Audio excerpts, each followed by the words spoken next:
Entitled Mom calls me greedy while she takes our wedding gifts. So for the story, we have me, my wife, father-in-law equals my wife's father, mother-in-law equals my wife's entitled mother, sister-in-law equals wife's sister. Info I know will be asked. I and my wife paid for the wedding ourselves, no one else. Mother-in-law helped with putting marzipan on the cakes as sister-in-law did the cakes, but she didn't feel so good at some point because of a medical condition. By the way, I don't blame her and she is not at fault for any of this, so I and wife had to make the decor and the fillings of the cakes. Some context: I, 24, and my now wife, 21, recently got married. Kinda small wedding with about 25 guests attending, although it was supposed to be around 35 guests, but some were unable to attend last minute, mostly close family and friends. We had help from one of the guests with buying and preparing the food and also do the cooking at the wedding, grilled. As the guest works as a head chef/kitchen manager and does catering from time to time, she offered to help us with this and the only thing we had to do was pay for the groceries. All the time preparing, cooking and planning was her and her fiancé's wedding gift to us. Would have cost between $1,000 and $1,500 if we hired her instead. She planned the meal so there would be enough for 40 people to make sure it was enough for the initial 35, meaning a lot of leftovers now. This story begins the day before the wedding when father-in-law informs us that he doesn't want to attend. He had been weary if he wanted to attend to show support or if that was too much even. Note, we wanted to know who would attend 2 months prior. But mother-in-law and sister-in-law would attend. So they finished the last stuff for the cakes, and arrived. Sister-in-law was a bridesmaid so she did her part during the ceremony. Mother-in-law showed minimal support throughout the whole ceremony, the only person to not shed a single tear during the entire time, although it was very emotional. Even the wedding officiant and guests cried a bit because it was very beautiful and emotional. But not mother-in-law. After dinner was finished, the cake had been eaten and mingle time was at the end for guests not sleeping there. It was time for mother-in-law and sister-in-law to leave as well. Mother-in-law asks to get some of the leftovers so that sister-in-law could have some lunch tomorrow. She said she would pack up the unopened meat, sauces and dressings and put the sauces in smaller containers so it was less for us to fix tomorrow. Wife said of course because it seemed reasonable, but I was more skeptical since this seemed very out of place for how she had acted during this whole event. I asked why they would bring them back to town. We live 2 minutes apart from them, and the wedding was 45 minutes away. Mother-in-law said that they have a cooler because they brought the cake so if they brought the unused food it wouldn't spoil. I double-checked with her and was clear she understood that it was only transporting it, we would still be taking most of the food home. Mother-in-law said of course she understood. They left and not much more happened until the day after. My wife dropped me off at our place and we started unloading everything. While I sorted where they should go and unpacked all gifts and clothes, my wife picked up the sauce containers from their apartment that sister-in-law had prepared. Mother-in-law had gone out to their caravan again. When sister-in-law returned with just the sauce, I asked where the rest of the stuff was. She said mother-in-law must have forgotten it in the cooler and brought it to the caravan. We didn't think more about it at that point since we still had plenty of leftovers that had to be eaten first anyway. Fast forward to yesterday when all hell broke loose. My wife was supposed to drive sister-in-law somewhere the next day. We usually borrow one of their cars to do this. We pay for the gas and ask first if it is okay to borrow. We still hadn't gotten the meat from mother-in-law, so my wife texted her and the following conversation ensued. Wife, did you take the meat to the caravan? Mother-in-law, yes wife, have you eaten it? Mother-in-law, no wife, could I bring it back home tomorrow when I drive sister-in-law? Mother-in-law, why? Wife, because we want it. Mother-in-law, fine, you can leave the car and garage keys at home. You don't need to borrow the car anymore. We'll come and get sister-in-law ourselves, putting the meat in the fridge. Wife, wow.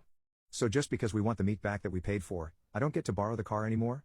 I never said you could have the meat or that you could bring it to the caravan. You only had it because you had a cooler, so it wouldn't spoil. Mother-in-law, exactly. I think it's very greedy of you two to not gift us the meat. I thought you meant I could keep it. Think about all we have given you two during your relationship. We have a limit too, you know. Wife writes again about how it was a wedding gift and apologizes if they misunderstood each other. She mentions that my parents didn't take anything from the wedding and didn't even ask. She also said that I even double-checked so mother-in-law understood that the unopened food was not theirs to keep. Mother-in-law then calls her but I answer instead because my wife was crying at that point. Mother-in-law demands to speak to my wife but I inform her that she is not fit for a call right now but she is listening if there was anything important. Mother-in-law just says to have my wife call back when she can, then starts up the argument about the food again. Mother-in-law, we took the unopened food because we could see that you two wouldn't be able to eat all of it before it got spoiled. It was very greedy of you to not let us have it. Me, we didn't plan to keep all of it ourselves, but it is a wedding gift. We get to decide who should get what since there are a lot of other guests at the wedding who have also supported us through our relationship. It's not only about the food but also it's a matter of principle to not take others' wedding gifts without permission because it's very rude. Mother-in-law, well, ask wife to call us when she can. Bye. I calmed my wife down and walked the dog. Then I wrote a long text to mother-in-law to summarize the whole ordeal and to give her more perspective. After 14 hours, I still have not gotten an answer back nor has my wife. Me, hi, I'll try to get wife to call you tomorrow so you can talk. Regarding the food, we wanted to keep it ourselves and then distribute it to others later. It is vacuum sealed and as long as it stays frozen, it will keep a long time. We had planned to give most of it to one of my best men who had to leave before the food was served. He is also couch surfing because he lost his job and only just started a new one, hasn't gotten paid yet. Instead of being able to gift this meat to someone in need, you have half your freezer stuffed with our meat without permission, somehow feeling more entitled to it. That's why we got mad, not because we are greedy. We seem to have a very different perception of what greed is. So if you or her dad have any problem with this ordeal, then scold me, instead of wife, since I will be less bothered about it. I hope this gives a little more perspective about this. This was the end of events for now until we picked up the meat and if my wife decides to call mother-in-law. My delusional wife keeps flashing her boobs, so I gave her a taste of her own medicine. My wife and I have been together for 11 years, married for just over 5 years. Ever since I met her in college, she has been insecure about her appearance, specifically her body. When we got our first jobs out of college and became financially stable, she approached me and asked how I felt about her getting a honker job. I wasn't a huge fan of the idea. I told her I loved her how she is and that I didn't think she needed one. I just think they look oddly perky and not natural, and I've dated women in the past with varying chest size and would prefer a woman with flat boobs compared to someone with fake ones. But knowing how much it has bothered her, I told her I would support her decision either way, but I wish I never did. After thinking about it for a while, she approached me again to ask if I was still serious with my answer and that she was going to proceed with the operation. I wasn't sure how to feel about it at first. I thought about talking her out of it, but wanted to stand by my original answer and support her either way. So she did get a honker job. Her surgeon was fantastic and things did end up looking very good considering my prior opinion.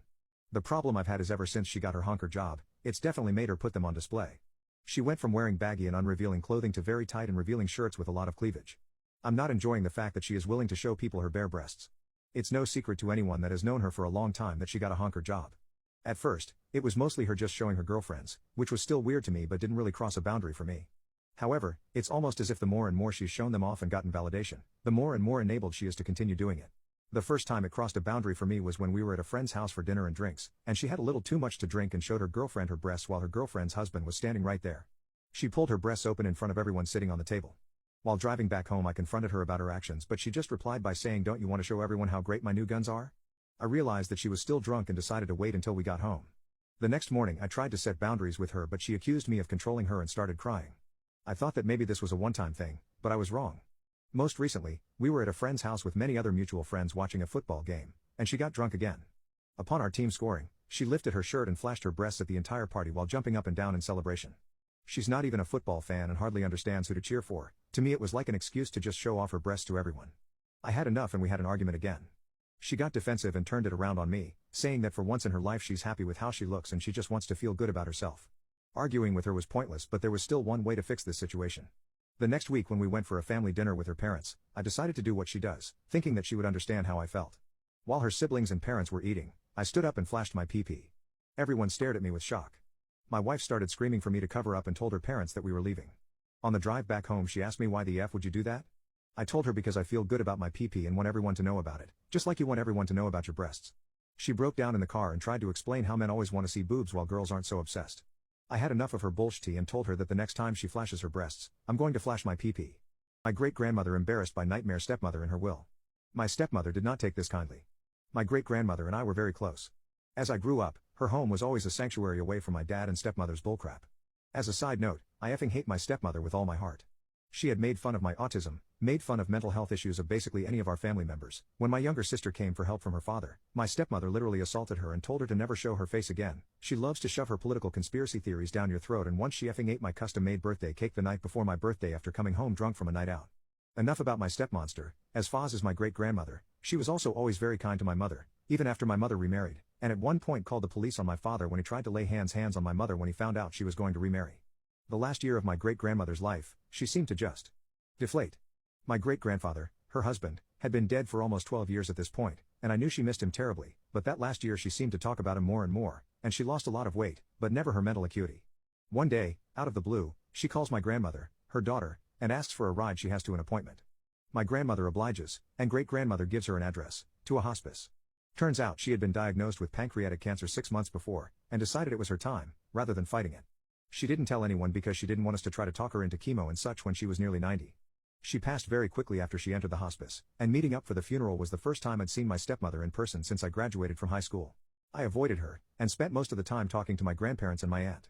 Even my mother came to the funeral, and I could tell she was very distraught about my great-grandmother's death.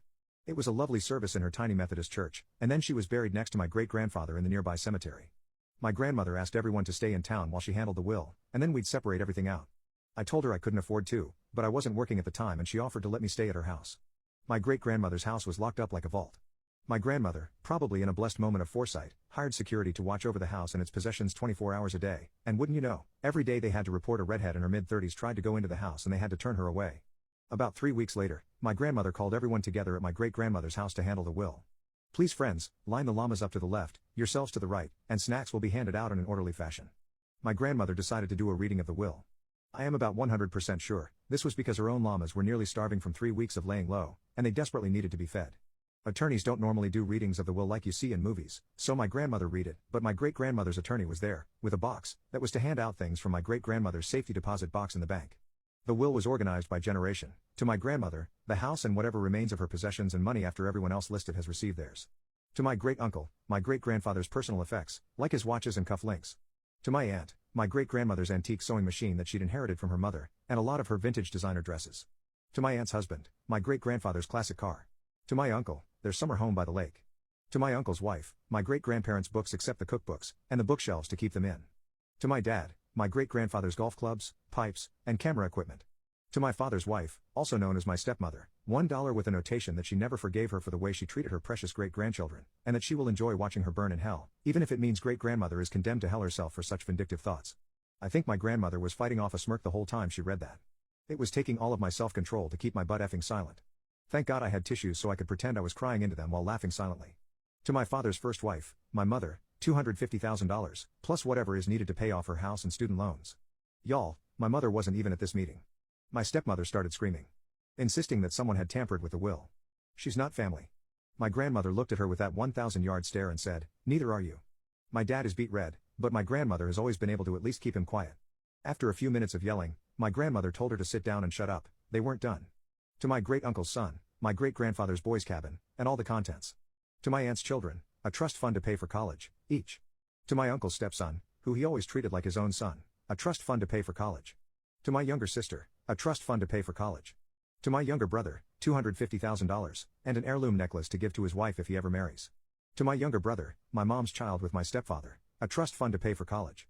To me, $250,000, her jewelry box and its contents, her cookbooks and the contents of her kitchen, and a letter. To my brother and I's children, should we ever have any, a trust fund to pay for college. If we reach the age of 45 without children, the trust fund is to pay out our share of its remaining sum to us. Followed by a notation that if anyone contests the will they get nothing. Update. So after being heavily embarrassed at her will reading, my stepmother was irate. But the will was not done. Now onto the letter my great-grandmother left behind. My grandmother looks over at me and says, I'm sorry, I read the letter to you before I read the will, do you mind if I read it aloud?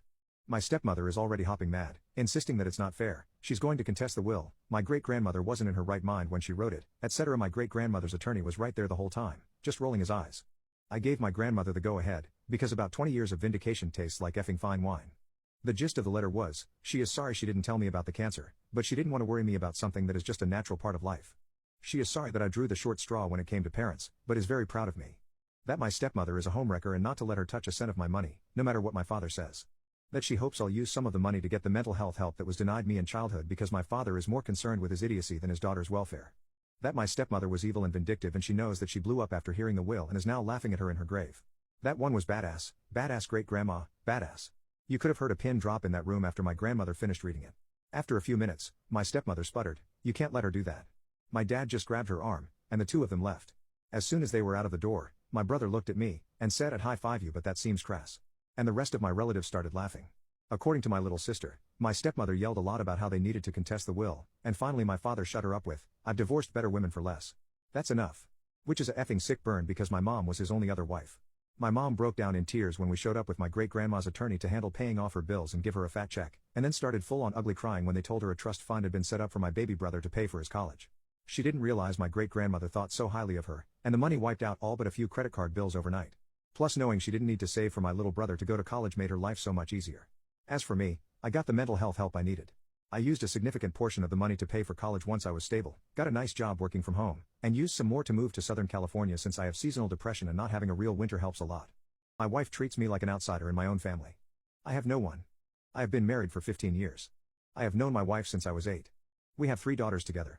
17, 14, and 11. I'm tired of feeling like I'm an outsider in my relationships with all of them. I'm just an ATM and taxi service to my kids. My wife hasn't kissed me in 6 months. She has not said that she loves me in 1.5 years.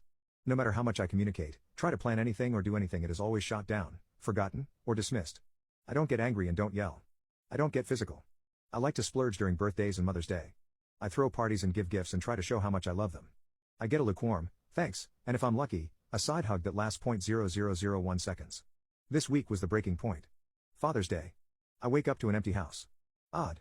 No note, nothing was written on the calendar, and nothing said beforehand. I send a text, and I get back. I took the girls out for a spa day, don't wait up. Then nothing, literally nothing. Dinner time comes around, and they get home. How their say was, it was fine. I ask what they would like for dinner. Nothing, we already ate at one of my favorite restaurants. Cool, whatever. There is no mention of it being Father's Day. No, I love you, how are you? Nothing. Fast forward to Wednesday. Which was my birthday. Nothing. Literally again, nothing. I suggested plans. They get shot down. I suggested food. Nope, shot down. Ask about watching a movie, they are all too busy, they just sat on their phones doing nothing. Now to Thursday night. I'm in bed. My wife is next to me. She rolls over and says in a crappy tone, "Oh, your birthday was the other day. I guess you expect to have intimacy." That broke something in me, best of my memory of how it went down. I said no, I don't expect intimacy. At this point, I don't expect anything anymore. Her, what is that supposed to mean? So I started asking her questions. When was the last time we shared a kiss? Like a week? Nope, it was in December, and it was during her parents' holiday party. When was the last time we had intimacy? The beginning of the year? Nope, wrong, it has been over a year. She was adamant that we did it in February. I was dealing with my mom's health and her passing. So I said something like, you may have had intimacy but it wasn't with me. When was the last time you said you love me? I say it all the time. Not to me, check your messages / you don't say it to me face to face. Well, you should just know I do. When was the last time we went on a date? Long pause. Her, you're being unfair. Emotions turned on fully. I was crying and raising my voice at this point. It asks her how? She can't answer. I asked her how wanting any sign of love from anyone in the house is unfair. If expecting anything for my birthday or Father's Day was unfair. She got an oh shit look. Yeah, you forgot that as well. I'm not an ATM, I'm not a taxi service, I'm not a punching bag. She asked why this was coming up out of the blue. It didn't. I have tried to talk to my family and again get dismissed or ignored. I brought up examples. I got an I didn't know you were serious. I didn't know it was such a big deal. I left saying something to the point of if you want to pretend that I'm invisible and don't exist, fine, you don't have to pretend anymore. I left the house at almost midnight. On Thursday / Friday morning. Haven't been home since. I'm not sure what to do now. I'm finally sober enough to think, but I don't know what to do. First time drinking in over 15 years by the way, and I'm not going to drink anymore. I love my family. But I can't keep this up. I don't know what more I can do. I think they would be happier without me. They already act like I don't exist. I can't be the one who is blamed for everything. If I truly am the problem, then me not being there should fix it. I can't do it anymore. I have tried to be a good provider, a good partner, and a good dad. Never missed an event of our kids. Never prioritized work. I kept good hours so I could see them more. Took on more responsibility to better our life and future. But, it is never appreciated. It is never enough. I am never enough. I only have one message from my wife: I'm sorry for making you feel that way. We all love you, and we are here for you when you want to come home and talk. That is it. No other messages. No calls. Nothing from the kids.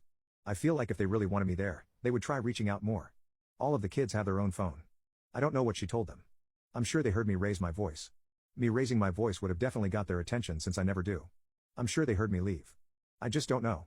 I proposed to my girlfriend but met someone who made me question my decision. My girlfriend and I have been together for the past 5 years and I proposed a few months ago. The foundation of our relationship was spent in lockdown through the pandemic, in a country where the COVID protocols were borderline abusive. So we got to live with each other, and we created a strong bond. We talked a lot about our future, however uncertain it was back then, and for a good reason. We both work in the same industry. We're very good at what we do. Honestly, we are a perfect couple, and I could not be happier. So I thought. A big part of our dream was to open our restaurant.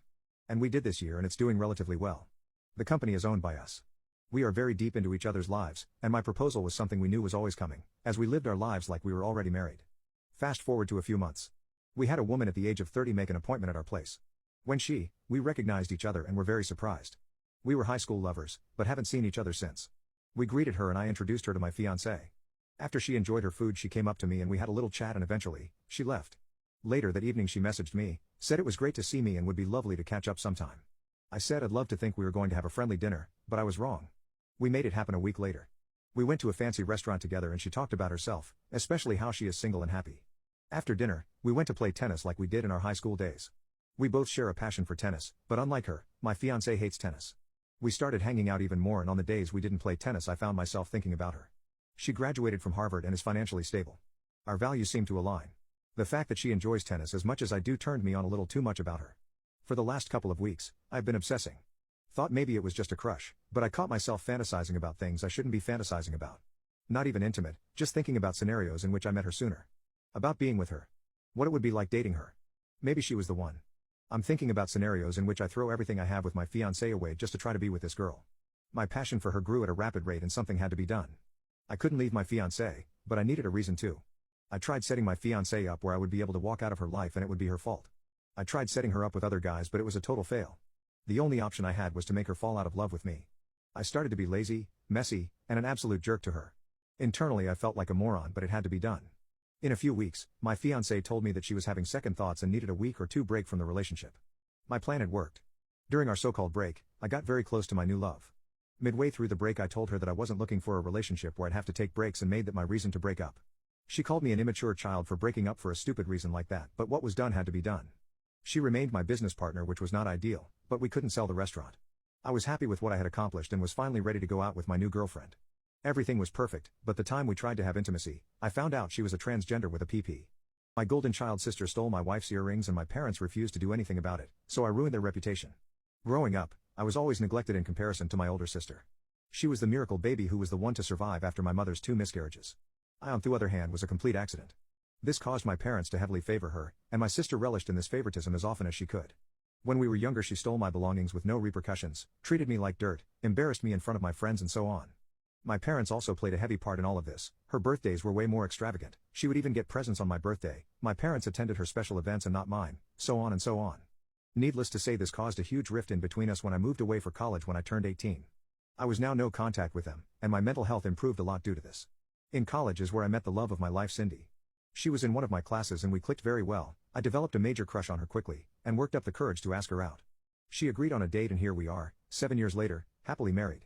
Cindy knows about my past with my sister and parents, and thus was very reluctant to open up a form of communication between us and them when they reached out a year ago.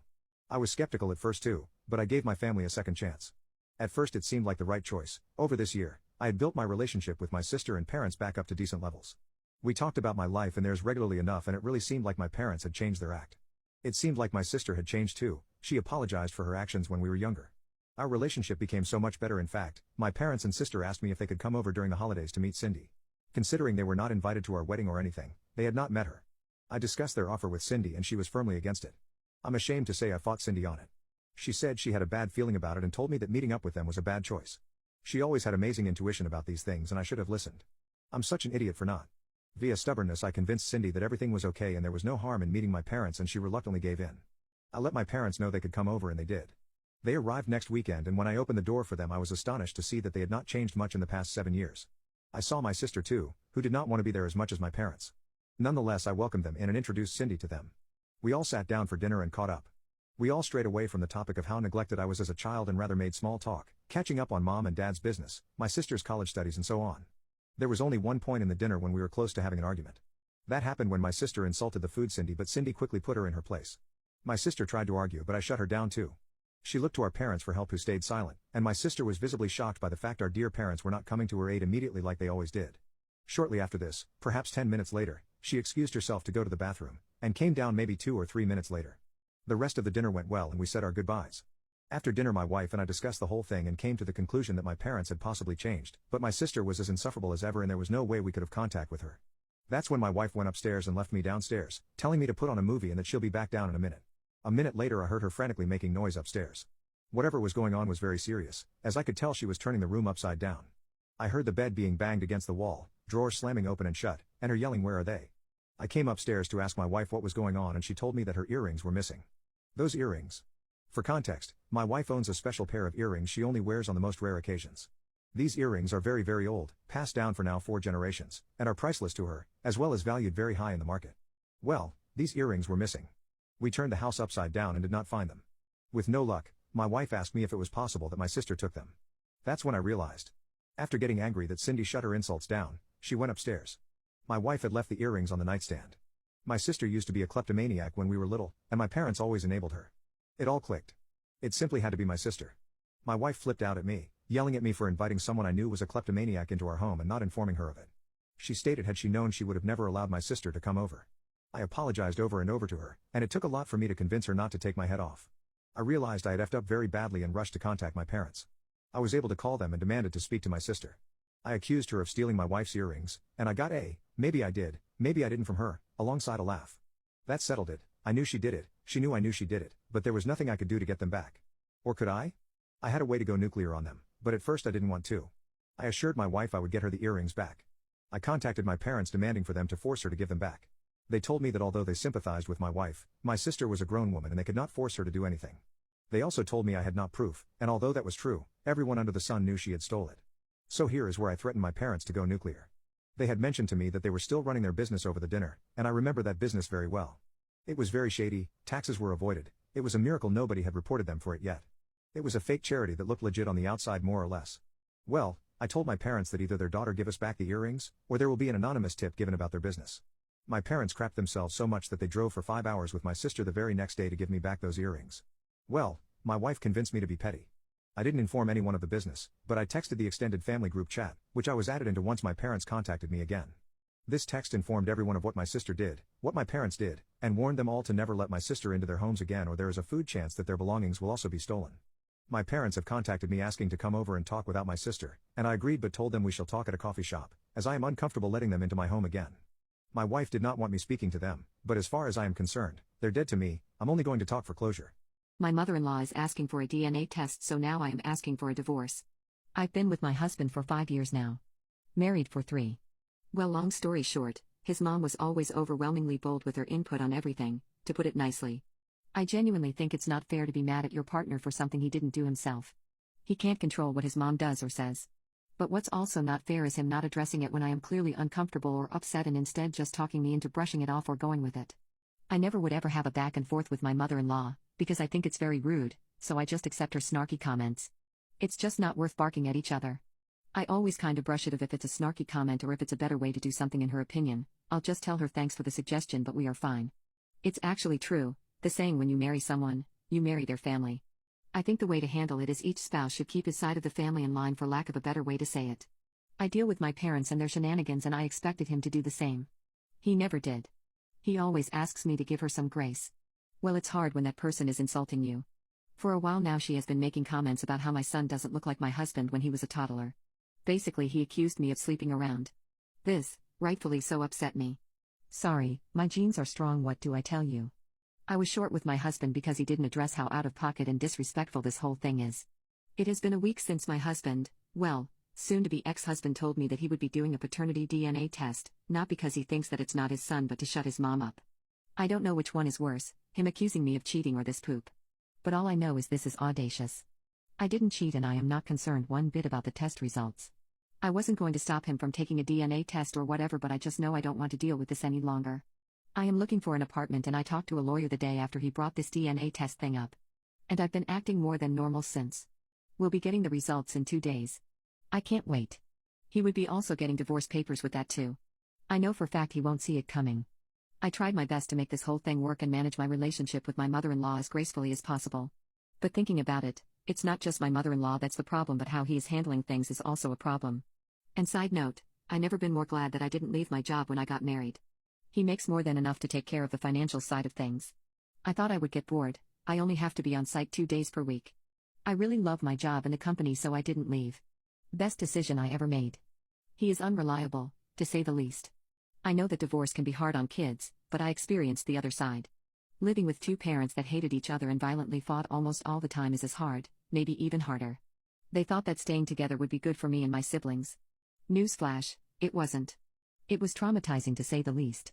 I don't remember, I either read somewhere or maybe my therapist told me that when you fight with your spouse you shouldn't see it as me versus you. But more like, me and you versus the particular situation or problem on hand and try to figure it out. But it's really hard to do so when you start hating that person. I don't want my son to live like that because I tell one thing, I just can't stand my husband anymore. I don't know if this is a weird way of saying it, but I just don't respect him anymore, if that makes sense. I just see an unreliable man and I know for a fact that our fights won't be the same as before. I would have said what a waste of 5 years, but I have a sweet and smart gremlin now and having a child really pushes you to be better, but I don't think I can continue this exhausting relationship.